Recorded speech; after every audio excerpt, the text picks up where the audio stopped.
Welcome to the Association 4.0 podcast, your association's no fluff playbook to navigating and thriving in Industry 4.0 or the digital marketplace. Each week, we bring expert insights to help you and your association stay ahead of the curve. Hello, my name is Sherry Budziak, and I'm the host of the Association 4.0 podcast. I'm also co-founder of .org Community and founder and CEO of .org Source, a consultancy to associations. Today, my guest is Robb Rabito. Robb is the Senior Director of Program Development at the American College of Chest Physicians, or just CHEST. Robb directs education, program creation, instructional design, accreditation, and online learning. CHEST is the leading professional association in innovative chest medicine.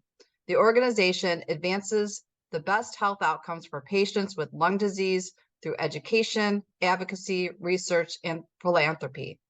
CHEST is the professional home for more than 22,000 pulmonary care, critical care, and sleep medicine professionals seeking clinical education and connection to the worldwide chest medicine community. So welcome, Robb. I know this is going to be a fun conversation today. I'm looking forward to it. Thank you, Sherry. I'm looking forward to it too.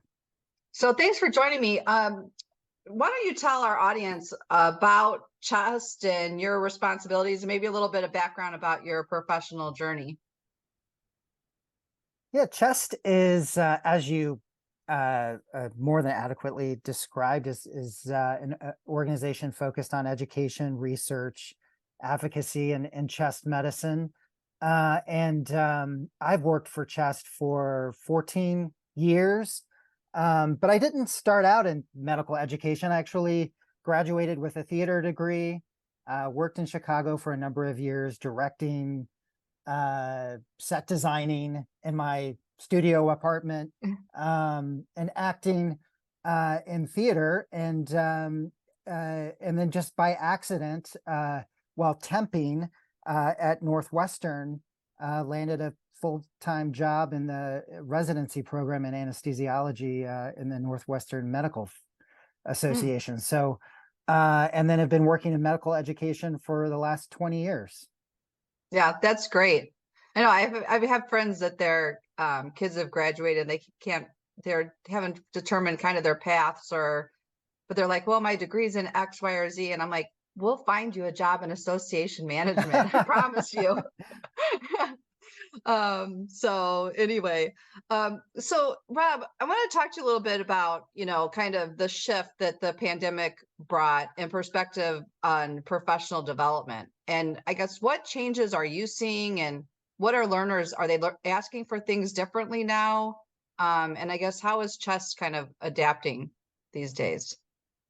Yeah, the pandemic was insane for everybody, and especially the medical community, especially for our medical community, which are the pulmonary critical care clinicians who were taking care of COVID patients during the pandemic. I mean, I feel like before the pandemic, very few people knew what pulmonary critical care or PCCM physician was. And now I feel like so many more people know what those doctors do. So while some people were shut down, I mean, my wife was, she's a professional costume designer, and professional theater was shut down for many months. She was busy taking care of our daughter's schooling at that time. And I was in our basement, just working like crazy. It was an insane time. And, any way that we could get access to relevant information and help our clinicians take better care of their COVID patients was what we were doing. And it seems, and so there was burnout, there was stress, the information was ever changing. As soon as you put out a piece of education, it seems like, a month later, you had to put out something new because there was new evidence coming out to change care. And, I feel like now with the pandemic mostly behind us, I still see the effects in our learners and our faculty, relative to, they just need everything to be relevant. They need to learn quickly. They don't want to waste time. They value their time with their families more than ever. It seems like it's a bit more challenging to get people's attention. And if you're not getting their attention with something very relevant that's going to be very meaningful to them in practice, then they're not interested. Yeah, we're seeing that everywhere. It's just it's just kind of things change people's perspective and where their priorities are. And so I think getting in front of them and, like you said, having things that are very timely and worth their time, right, is really important.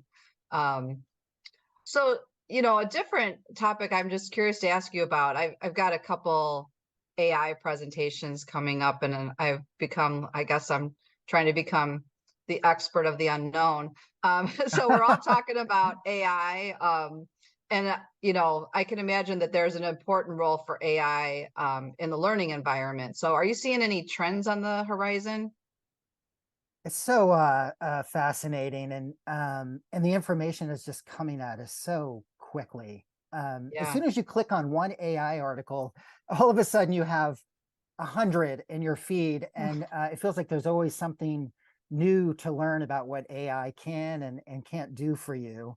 I think, my approach is to figure out how AI can help us do our jobs better. I think there's all kinds of critics out there. It's easy to point your finger at something new and talk about what's wrong with it, talk about how it's going to take everybody's jobs. But I think the harder work is to figure out what it can do for you and how can it make medical education more impactful. I had read this article about Sam Altman, who created ChatGPT in the Atlantic. I think it's important to remember that, ChatGPT, in its essence, is predicting the next most likely word. That's what ChatGPT does. It answers a word, and then it searches its database, and then puts the next word, and does that over and over again until it has an answer to your question. And so at its essence, it's analyzing and predicting. And so I think that's the best use for AI right now, especially ChatGPT, and looking at, for instance, our learning outcomes at Chest, and figuring out where the gaps are, figuring out, even just assessing all of the qualitative information that we're pulling in from our learners, and identifying trends. It seems like a very simple thing, but I don't know about you, but we collect all kinds of feedback from our learners, and expected changes in practice, and all of this qualitative textual information. And it's always been really difficult to analyze. And now I feel like we have an ability to really collate it and look at it and see what our learners en masse are telling us. Yeah, that's a really good point. And it is, with associations, we do have all this data, and it is always like, what are we doing with it, and how do we analyze it, and the time that it takes to do that. So I absolutely think that there's a lot of opportunities there for folks to explore. So I'm curious your thoughts. I think that AI also is going to bring significant shifts in the way that physicians practice. Rob, how do you feel that associations can help their members kind of change or, navigate this disruption with AI? I think the key to helping our members, our community, navigate AI is to be a source of truth, right? And we've always been a source of truth in the association world for our members. And what that means is a place for them to come together and wrestle with the challenges that they're facing, come together and wrestle with the new tools that they're called on using to treat patients and give better patient care. And I think, at our core, our mission doesn't change. We bring together the community and help the community address the current challenges we're facing. Yeah, I remember it kind of, it reminds me a little bit, although back to when I started my career, I worked at the neurosurgeons, and we were one of the first associations to build a website. And we were educating our members. Then we were giving them literally, I don't know if you remember, Rob, but the AOL like discs, and we were handing it to them. And then we had this big fancy website, and then it wouldn't load. It'd take like 5 minutes to load. And we had all this content on there, and it was just magnificent. At least we thought so. And so we were spending a lot of time educating and getting our members kind of up to speed on what's next. The I guess scary thing or challenging thing with AI, as you said, kind of when we started this conversation, it's just moving so quickly.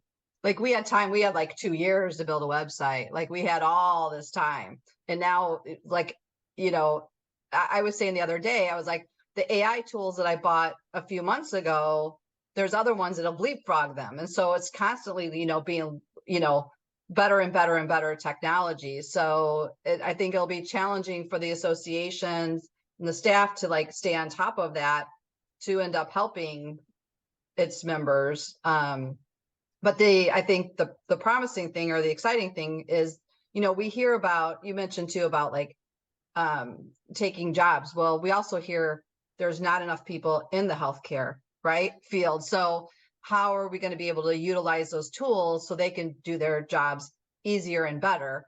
And those types of things. So anyway, those are just some things I'm thinking about. Absolutely. It's easy with all these, shiny new toys to get wrapped up in what these tools can do for us and forget about what our mission is. I think if we stay hardwired to what our mission is as an organization, then it becomes much more clear about how we help our community use these tools, use new technology to do what we aim to do, which is improve patient care and improve clinical practice. It's easy to forget. We have a VR education at Chest, and we're exploring how we use VR to deliver education and change patient care.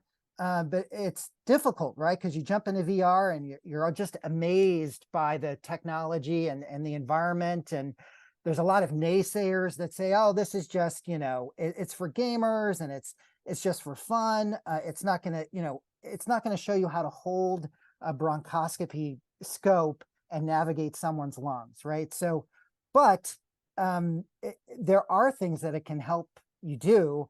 And that's what you have to stay glued on is what are you aiming to improve? It's adult learning 101, right? Yeah. What are the expected outcomes, and let's stay focused on that. Yeah. So I guess another question I have for you, Rob, is do you see I guess we touched on it a little bit, but do you see the role of associations and how they play like in the members' lives kind of changing? Like, we talked about behavioral changes. Do you see associations playing a different role for your members in the future? I mean, I would love for us to, remain a viable community for them to participate in. And I think that is our main challenge. I think how people participate in a community is changing, right? And it may not be about a membership fee or an official kind of membership status.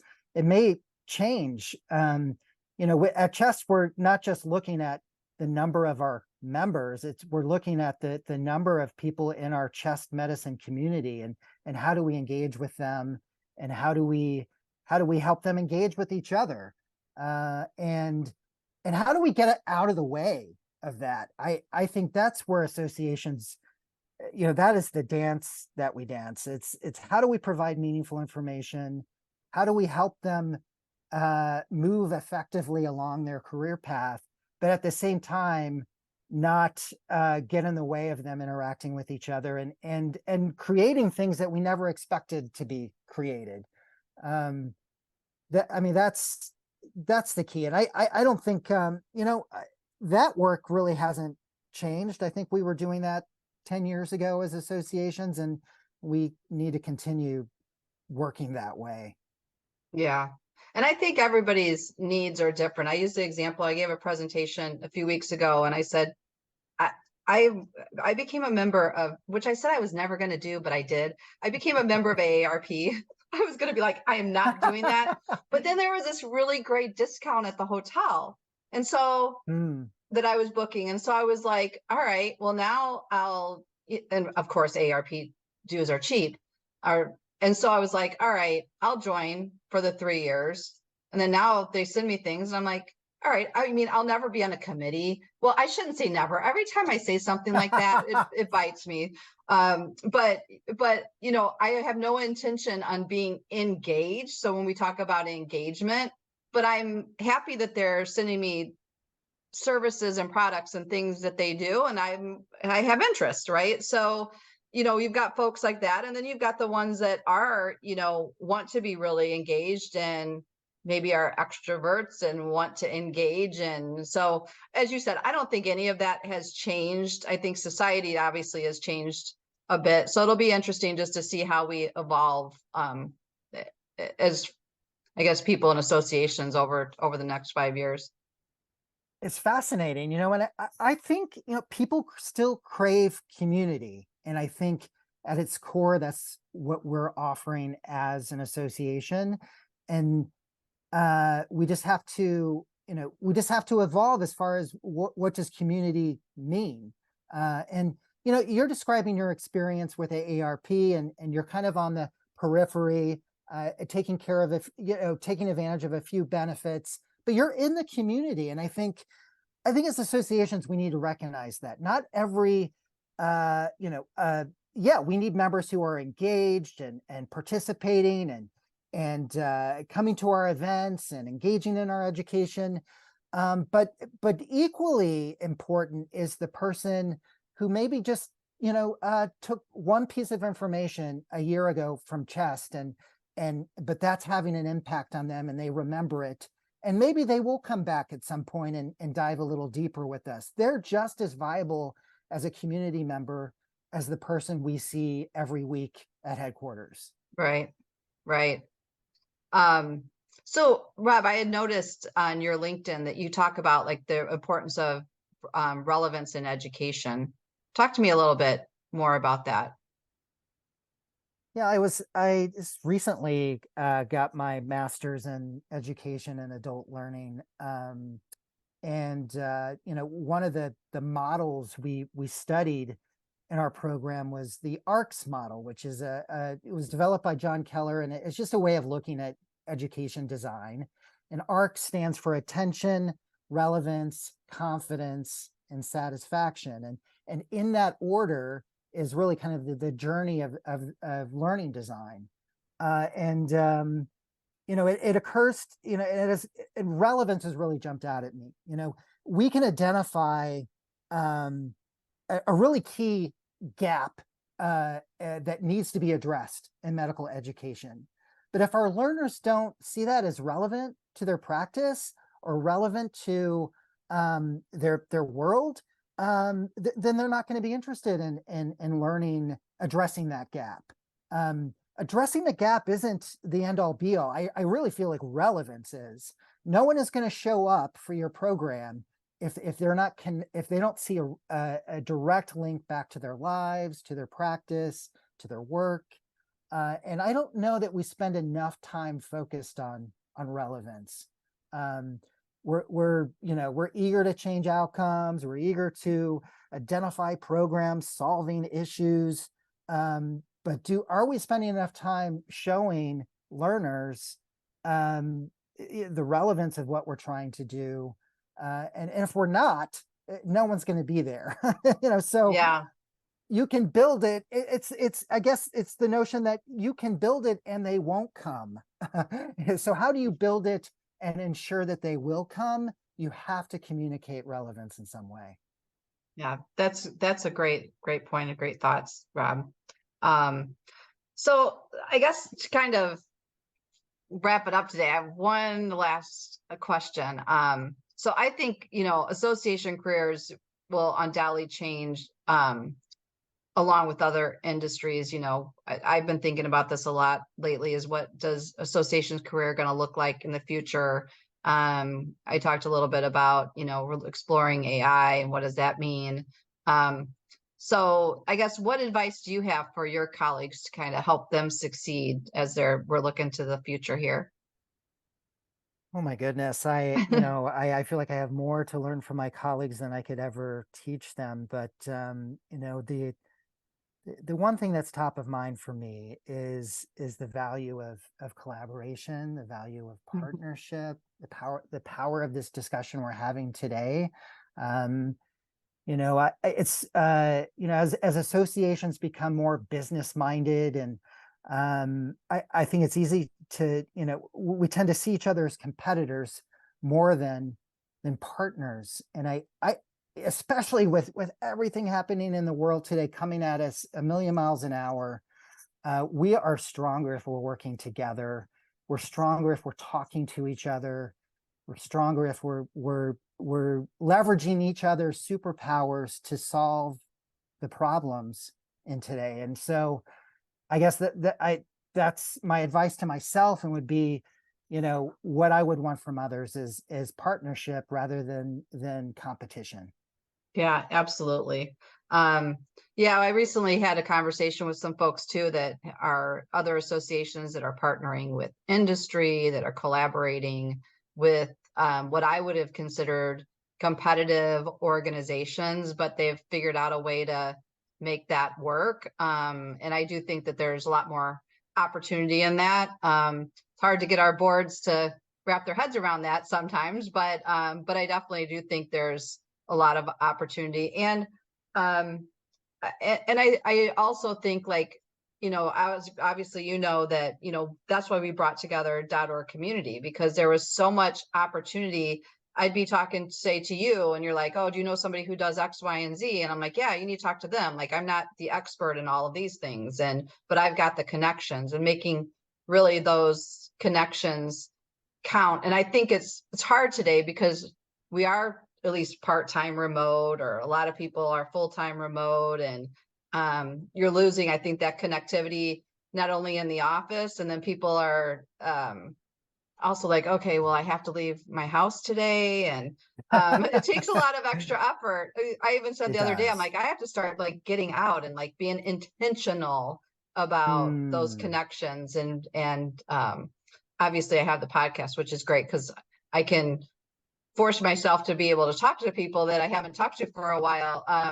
But I do think it's important, and a big opportunity that we need to all think about. So love that. I mean, it's not always comfortable, as you're highlighting. It can be quite uncomfortable to talk to others who are different than you, may have different missions, maybe a competitor. Often it can be uncomfortable, but at the end of the day, it's usually enlightening, and you're better for it. Yeah, absolutely. Well, thanks, Rob, for your advice today. And thanks to our listeners. I hope everybody enjoyed our episode. So Rob, if somebody wants to get in touch with you and, I don't know, just chat or connect, how can they do that?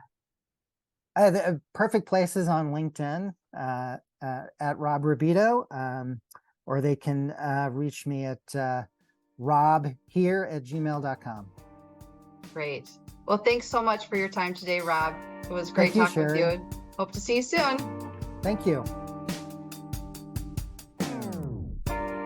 We hope you enjoyed this episode and discovered tips and information that will add value to your leadership style and your association. .org Source specializes in positioning teams for success with solutions for technology, strategy, and marketing. please contact us at info@orgsource.com or visit www.orgsource.com to find out how to keep your organization on track to Association 4.0.